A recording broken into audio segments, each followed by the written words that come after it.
साथीहरु म चाहिँ डोनट बनाउँदै छु आज एउटा अन्डा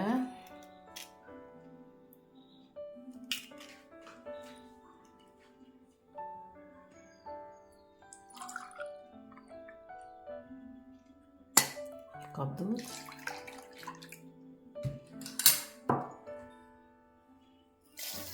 कप चिनी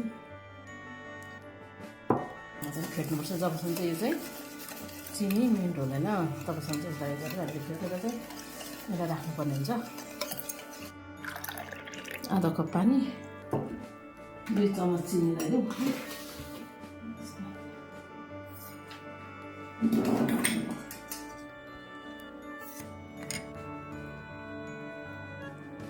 स्पुन 2 चम्मच सानो हाल्छु यसलाई मजाले फिटेर चाहिँ यसलाई चाहिँ कभर गरेर राख्नु पर्छ छोपिराख्नु पर्छ हो छोपेर चाहिँ एकछिन यसको पास आउँछ अनि यसलाई चाहिँ फेट्नुपर्छ बाटोमा बाटो फेट्नु चाहिँ यसरी साथीहरु मैले चाहिँ भाँडा लिएको छु किनभने मलाई अहिले यसलाई माकिसकेपछि छोप्नको लागि चाहिँ मैले यो भाँडा लिएको छु अनि म यसमा लाउँदैछु 3 कप मैदा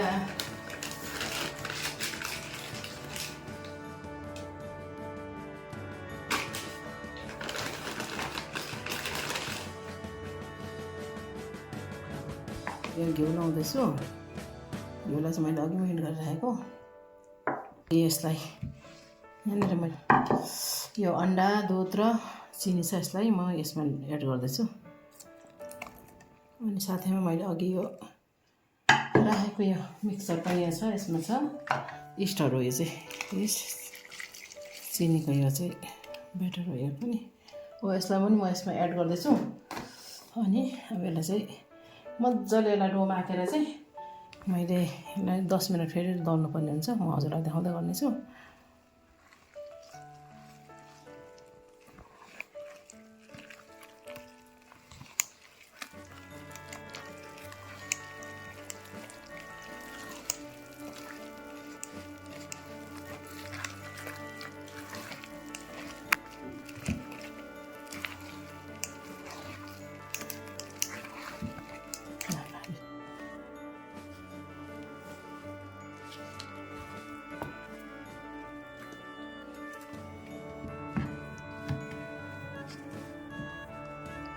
मैले यसलाई चाहिँ यसमा ट्रेमा लगाएर चाहिँ यसलाई अलिकति दल्नुपर्ने हुन्छ 10 मिनट जस्तो चाहिँ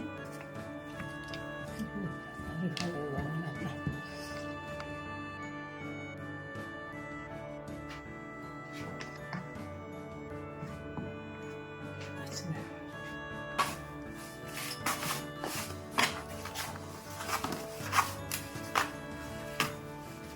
यसरी 10 मिनट चाहिँ अलिकति यसलाई दल्नु पर्ने हुन्छ यसो गऱ्यो भने चाहिँ राम्रो पास आउँछ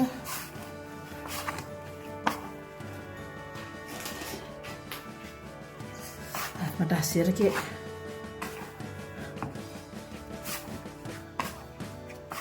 मिठो हुन्छ साथीहरु हामीले त कतिपल्ट बनाएर खाइसक्यो है दामी हुन्छ र पनि हाम्रो किन चाहिँ पर्फेक्ट नै यो डो नै बसेको जस्तो लाग्दैन मलाई बनाएर खाँदा त दामी नै हुन्छ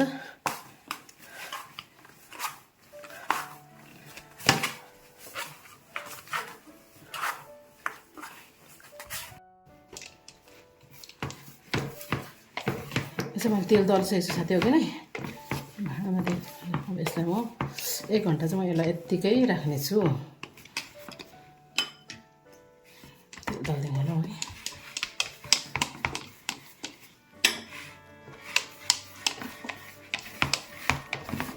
कमसे कम पनि मैले अब यसलाई यस्तो चाहिँ राख्नुपर्ने हुन्छ कि यसको चाहिँ डबल चाहिँ हुनु पर्यो यो डो चाहिँ डबल हुनु पर्यो तब चाहिँ मजाले बनिन्छ मेरो डोनट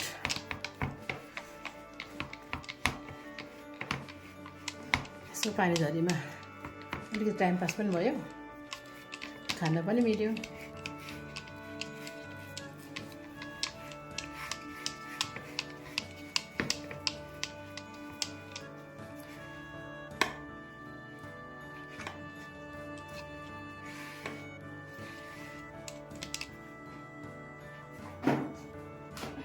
यसलाई चाहिँ छोपेर चाहिँ राखिदिन्छु 1 घन्टा चाहिँ राख्नु पर्यो यसलाई मैले छोपेर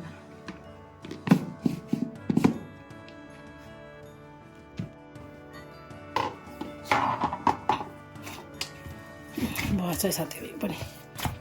अब यसको बनाउनु पर्ने मैले डोनट भएछ। अब यसलाई बनाउँ त, दामी आएको छ कस्तो।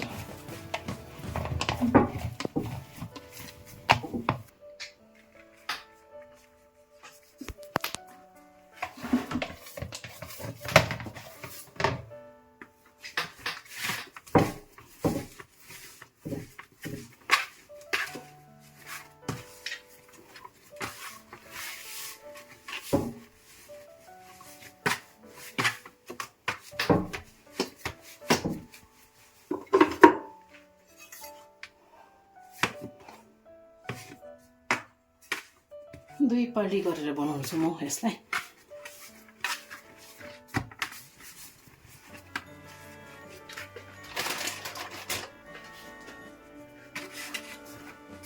यसलाई चाहिँ हामीले चाहिँ अलिकति मोटो मोटो चाहिँ मोटो नै बेल्नुपर्ने हुन्छ।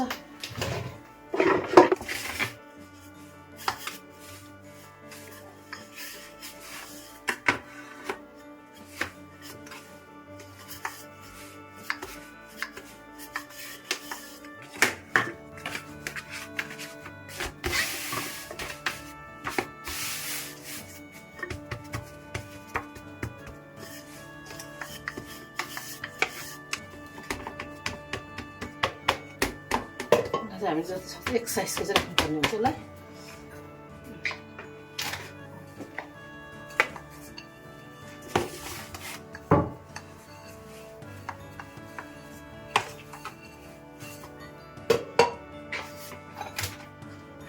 काट्नुको लागि चाहिँ मैले यो कटोरा लिएको छु साथीहरू। ठुलो ठुलो चाहिँ ठुलो हुनेछ है।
साथी मेरो यो डोनटको लागि रेडी भयो।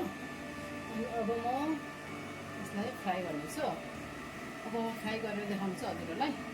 तर चाहिँ छोप्नै पर्छ।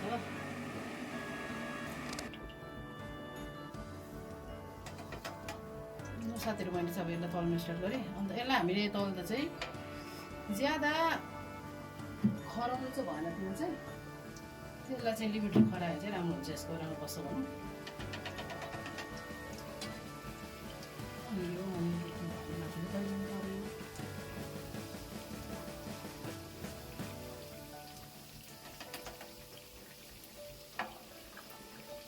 हामीले बनाउँदा पर्फेक्ट चाहिँ हुँदैन, तर पनि आफूलाई घरमा खानु चाहिँ राम्रो हुन्छ। एकदमै चियासँग चाहिँ दामी हुन्छ।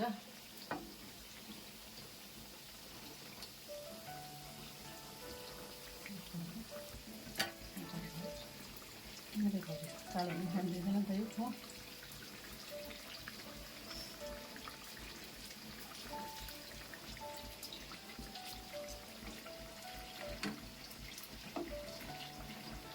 चाहिँ रेडी भयो।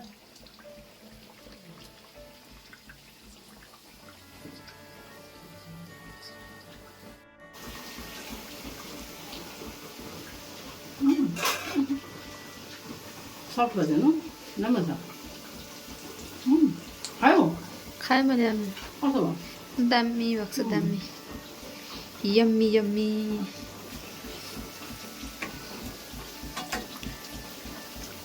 यसरी बनाएर चाहिँ आफूलाई कोही बेला चियासँग खानु मनपर्छ नि त एकदम सफ्ट भएको छ हुन्छ आफूले बनाएर खाँदा पनि मिल्ने घरको सफा पनि अनि ताजा पनि छ हैन